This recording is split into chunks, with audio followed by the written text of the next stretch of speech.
Anecdote assez significative en ce qui concerne votre personnalité, Adèle, c'est pendant la Coupe d'Afrique des Nations en 2012, lorsque vous quittez la sélection. Adèle, vous quittez le Gabon en plein milieu de la CAN alors que la Tunisie vient de se qualifier pour les quarts de finale. Ouais. À l'époque, on lit et on entend beaucoup de choses. On parle notamment d'un clash avec le sélectionneur Sami Trabelsi. Qu'est-ce qui s'est vraiment passé, Adèle? C'est la fameuse Coupe d'Afrique où j'ai côtoyé coach Roland. Qu'est-ce qui s'est passé? Bon, déjà, cette CAN, je voulais pas trop y aller. Pourquoi? Parce que en préparation, j'avais vu certaines choses qui m'avaient déplu et voilà, moi j'ai fait toute ma carrière en Europe.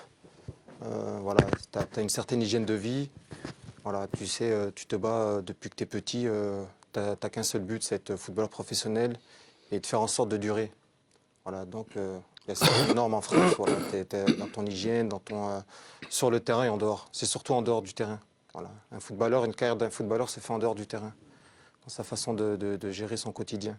Et donc, voilà, il s'est passé des choses. On était en stage à Dubaï. Voilà, donc là, premier signal. Je vois des joueurs qui se prenaient pour des Zizou, des Messi, des Ronaldo. Ouais, il y en a beaucoup, ça.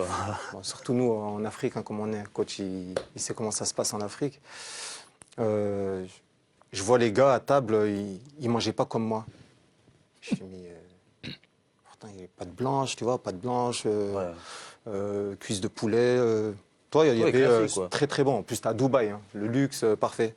Et je vois les gars, ils mangent pas. Je me dis, mais qu'est-ce qui se passe? Pourquoi ils mangent pas? Et je les vois, ils descendent avec des torchons, de grosses serviettes, tu vois, les serviettes de bain et tout. Ils descendent avec à table. Et je dis, mais qu'est-ce qu'ils font? Et je regarde et je vois les mecs qui mettaient des gros morceaux de pain dans les serviettes. Et ils remontaient avec dans les chambres. Donc, ils restaient à table 10 minutes. Ouais, ils mangeaient rien. Là, il n'y et après, avait même pas ce respect déjà. À l'époque, l'entraîneur, il en avait rien à cirer, quoi. Il n'y avait pas ce respect d'attendre le dernier qui mange pour Oui, monter oui, dans pour les se lever, chambres. oui, Voilà, oui, on se oui. levait tous à Comme table, ça a toujours c'était comme été, ça. Et je les vois, ils montent. Et moi, un soir, j'ai le réflexe, je suis un des joueurs, je rentre dans leur chambre. Et qu'est-ce que je découvre à Dubaï? Hein. Des machines à panini, des tubes d'harissa, des fromages à vache qui rit, mais de chez nous. Ouais, ouais. Donc c'est une autre marque. Des chichas. Je me dis, mais qu'est-ce que c'est ça? Les mecs, ils mangeaient pas à table, ils se faisaient des paninas, ils jouaient au rami et tout, ils fumaient la chicha dans les chambres. Je dis rien. Moi, je suis pas une balance, moi, je dis rien au sélectionneur. Je laisse les choses se faire. 2 jours après, avant-dernier jour de stage à Dubaï, je rentre sur le terrain le matin, on s'entraîne à 9h et je sens ça puer l'alcool. Je fais, mais qu'est-ce que c'est? Puis les séances, elles étaient nulles. Toi, on était nuls à l'entraînement. Tu joues une Coupe d'Afrique 15 jours après, quoi. Ouais, tu te dis, Toi, bon, j'ai fait 5 Coupes d'Afrique dans ma carrière. On avait un coach, Roger. ouais, ouais, C'est ouais. Roger, tout le monde connaît Roger, comment il est.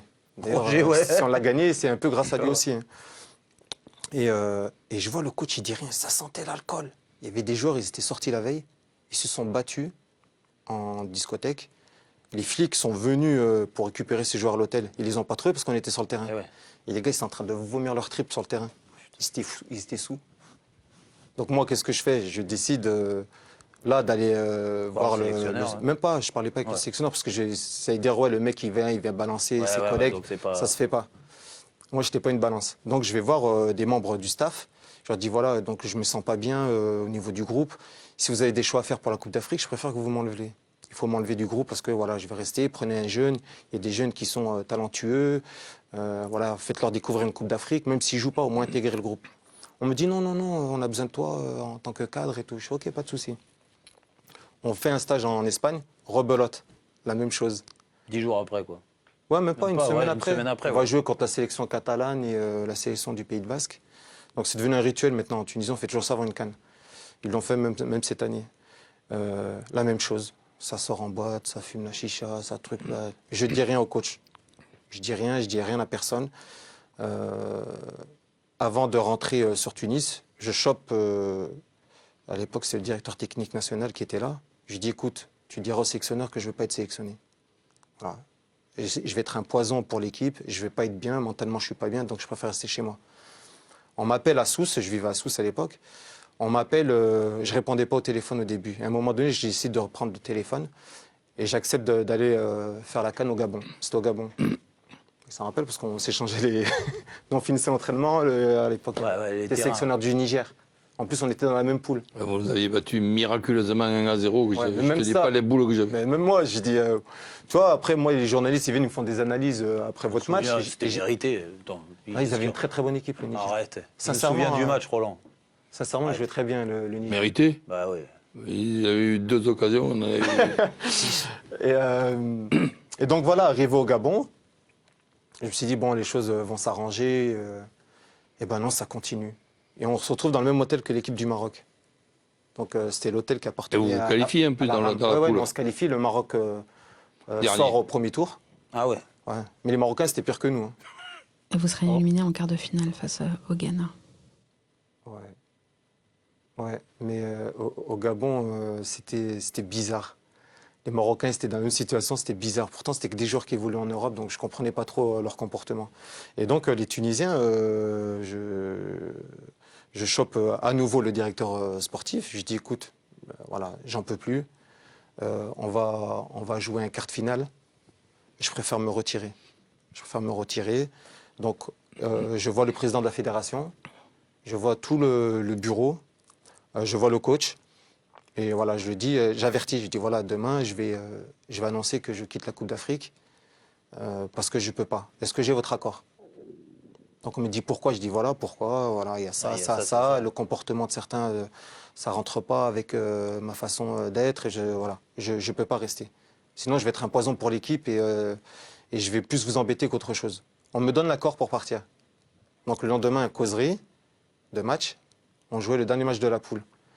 Donc je prends la parole auprès de mes coéquipiers et je leur explique la chose. Je leur dis voilà, je rentre, et je ne peux pas rester. Certains acceptent parce qu'ils me respectaient, d'autres non, n'acceptent ouais. pas, comme Ossine Raguet qui était, Ah ouais. je crois que tu as Sinon, évolué avec lui, qui était au qui centre était de formation. voilà, au PSG. Ouais. Lui, il ne comprenait pas trop parce que voilà, c'était comme mon petit frère et on s'entendait très très bien. Il me disait de rester au moins pour aider l'équipe, mais je ne pouvais plus. Donc j'annonce à tout le monde. Voilà. Et après, c'était le début. C'était une misère totale. On m'a traité de déserteur.